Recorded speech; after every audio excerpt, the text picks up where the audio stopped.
राधे राधे। सनातन धर्म विश्व की वह धर्म है जिसमें दया और मूल भाव है सर्वे भवन्तु सुखना सर्वे सन्तु निरामया। हम सनातन धर्म के जितने भी धर्म प्रेमी हैं, नव वर्ष के उल्लास की तरफ बढ़ रहे हैं। आज परम सौभाग्य का विषय है कि हमारे साथ मौजूद हैं श्री कृष्ण भागवत प्रशिक्षण संस्थान के मुख्य प्रशिक्षक और ब्रज क्षेत्र के यशस्वी कथा प्रवक्ता श्री अनमोल कृष्ण जी महाराज। महाराज जी, आपका स्वागत है। जी महाराज, जय श्री कृष्ण। महाराज जी, आज हम आपसे जो जानना चाहेंगे वो यह जानना चाहेंगे कि सदगृहस्थ इस नव संवत्सर का जो त्यौहार है, इसके उल्लास को पूर्ण मर्यादा के साथ कैसे मनाएं। साथ ही माता रानी के 9 दिन का उत्सव इसमें होता है, तो इसमें किन किन विशेष बातों का हमें ध्यान रखना चाहिए और किस रूप में मर्यादा का पालन करते हुए पूजन करें, विधि से संपन्न करें और अपने घर में उल्लास और नई उम्मीदों की, नई खुशियों को घर में प्रवेश कराएं। आदरणीय महाराज जी। जी, सभी भक्तों को जय माता दी। भक्तों, बहुत ही सुंदर आज नया वर्ष प्रारंभ हो रहा है, जिसको हम हिंदी में नव संवत्सर कहते हैं। और अंग्रेजी में तो हम लोग अभी पीछे चल रहे हैं, जैसे कहा जाए तो सन 2022 में चल रहे हैं। लेकिन हिंदी की सबसे बड़ी विशेषता हमारे ये है, नव संवत्सर की सबसे बड़ी विशेषता ये है कि हम लोग 2079 में प्रवेश कर रहे हैं। और सबसे बड़ी सुंदर बात है, ये हमारा जो नया वर्ष है इसलिए अद्भुत है, इसलिए दिव्य है और इसलिए मंगलकारी है। एक तो प्रत्येक सनातन धर्मी की जीवन की शुरुआत वो हमारी प्रातः जो होती है वो माँ के चरणों से शुरुआत होती है। और इसी दिन सृष्टि की रचना ब्रह्मा ने हम सब की, जो आज हम सब लोग बैठ कर के गोविंद के चरणों में, माँ के चरणों में अपने जीवन का जो मंगलमय शुभारंभ करते हैं, ये विधाता ब्रह्मा की देन है। और इसी दिन हम लोग जो है 9 संवत्सर को बड़ा सुंदर तरीके से बसंत ऋतु के साथ में मनाते हुए और अपने जीवन की शुरुआत करते हैं। हमारे इस 9 संवत्सर में सबसे बड़ी बात यह है कि जितने भी हमें कहा जाए जड़ चेतन, हमारे सनातन धर्म के जितने भी ग्रंथ हैं वो भी सबसे पहले जड़ की प्रार्थना करते हैं और जड़ के चरणों में प्रणाम करते हैं। गोस्वामी जी भी रामचरितमानस में वंदना करते हैं तो सबसे पहले जड़ को प्रणाम करते हैं। कहते हैं जड़ चेतन जगजीव जत सकल राम में जान। और सबसे पहले वंदना जड़ की गोस्वामी जी ने की तो बताना चाहा कि जड़ है तभी चेतन है। जड़ के बिना चेतन कभी भी संभव नहीं हो सकता है। और वो जड़ जो वृक्ष है वो भी हमें नए वर्ष पर बड़ा सुंदर ही पुष्पित और पल्लवित दिखाई देते हैं चारों तरफ।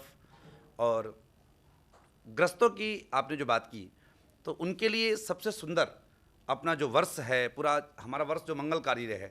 माँ हमारे जीवन के सभी रोगों का विनाश करे, माँ हमारे जीवन की परिवार की समस्याओं का समाधान करें। तो यदि परिवार में आप मंगल कामनाएं चाहते हैं, हमारा परिवार मंगलमय हो, तो प्रत्येक सदग्रस्त को बड़ा सुंदर माँ का विधिवत पूजन करना चाहिए। और जो भी हमारे पास में श्रद्धा सामग्री है, जो भी हमारे पास में सब प्रेम भेंट है, वो माँ के चरणों में समर्पित करें। और उसके साथ में सबसे सुंदर बात यह है, सर्वमंगल मांगल्ये शिवे सर्वार्थ साधिके शरण्ये त्र्यंबके गौरी नारायणी नमोस्तुते। इस श्लोक का यदि वो अपनी पूजा के साथ में पाठ करते रहते हैं तो उनके जीवन के सारे अमंगल नष्ट हो जाते हैं और माँ की कृपा से मंगल का आगमन होता है। और यदि घर में किसी प्रकार की बाधाएं हैं और आप अपनी सभी बाधाओं से मुक्त होना चाहते हैं तो उसके लिए आप माँ की पूजा के साथ में आप सभी सदग्रस्त सर्वाबाधा विनिर्मुक्तो धन धान्य सुतान्विता मनुष्यो मत प्रसादेन भविष्यति न संशया। इस प्रकार से आप जो है सभी बाधाओं से मुक्त हो सकते हैं। और यदि आप रोगों से निवृत्ति चाहते हैं, आप चाहते हैं कि हमारे जीवन के रोग नष्ट हो जाएं, तो आप माँ की पूजा करें। और माँ की पूजा के साथ में बड़ा सुंदर श्लोक है, आप इसका पाठ कर सकते हैं और आप इसको लिख करके याद करके भी नित्य प्रति इसका जप कर सकते हैं। और वो बहुत ही सुंदर श्लोक है, रोगान शेषान पहंस तुष्टा रुष्टा तो कामान सकलान विष्टान त्वामाश्रितानाम न विपन्नराणाम त्वामाश्रिता ह्य श्रेता प्रयांति। ये बड़ा सुंदर श्लोक है, जिस श्लोक के गायन से हमारे जीवन के समस्त रोगों का विनाश हो जाता है। और माँ को सबसे ज़्यादा जो प्रिय है फलों में, वो आप पूजन के साथ में माँ को लाल अनार का जरूर अर्पण करें, जिससे माँ को प्रिय है तो आपको जीवन में जो भी कामनाएं हैं वो आपकी सभी पूर्ण होंगी। ऐसा नया संवत्सर प्रारंभ हो। एक प्रश्न और है, महाराज जी, कि जैसे नव संवत्सर का आगमन होता है तो नव संवत्सर के आगमन पर मिश्री और नीम का भोग लगाया जाता है। जो ये परंपरा है, इसके पीछे जहाँ तक मेरी जो छोटी बुद्धि है उसके हिसाब से यही होगा कि मीठा और कड़वा जीवन के दोनों रस हैं और गृहस्थ के जीवन में वो दोनों रसों की आवश्यकता है। उसी को ठाकुर जी को अर्पित करते हुए और अपने घर के शिखर पर एक झंडा लगाते हैं और सुबह सुबह उठकर सारे परिवार के लोग दीप जला करके और पूरे घर में दीपदान करके और नव संवत्सर को मनाते हैं। तो ये जो सबसे बड़ी आज के जो युग की बात है, जो नई पीढ़ी खास करके जो बच्चे हैं वो इन सब चीज़ों से अनभिज्ञ हैं, इस परंपरा से अनभिज्ञ हैं, हमारी सनातन परंपरा से। क्योंकि आप एक श्री कृष्ण भागवत प्रशिक्षण संस्थान गुरुकुल चला रहे हैं जिसमें काफ़ी सारे बच्चों को प्रशिक्षित कर रहे हैं, तो आप क्या संदेश, क्या कहना चाहेंगे इस विषय पर? हम इस विषय पर सबसे बड़ी बात ये कहना चाहेंगे, जो आपने बहुत सुंदर बात कही कि जो है हम लोग सभी इस समय पर जो है नीम को और जो है मीठी मिश्री को हम लोग साथ में लेकर के जो है और अपनी यात्रा को प्रारंभ करते हैं।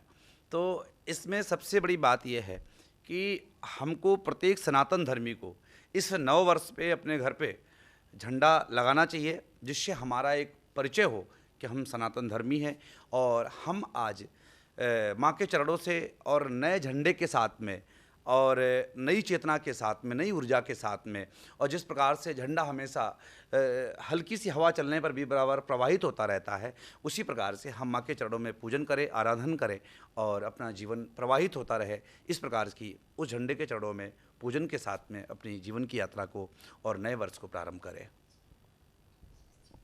इसी के साथ सभी भक्तों को जय माता दी, जय श्री कृष्णा, जय श्री राम।